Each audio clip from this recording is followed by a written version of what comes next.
Hey guys, Toes on a Budget back with another video for you guys.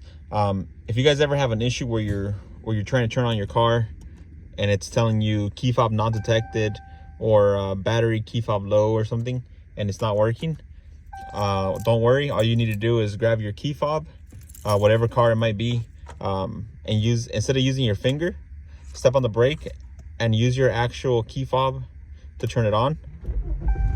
As you guys see, simple as that. Hope you guys enjoy this tip. Have a great day.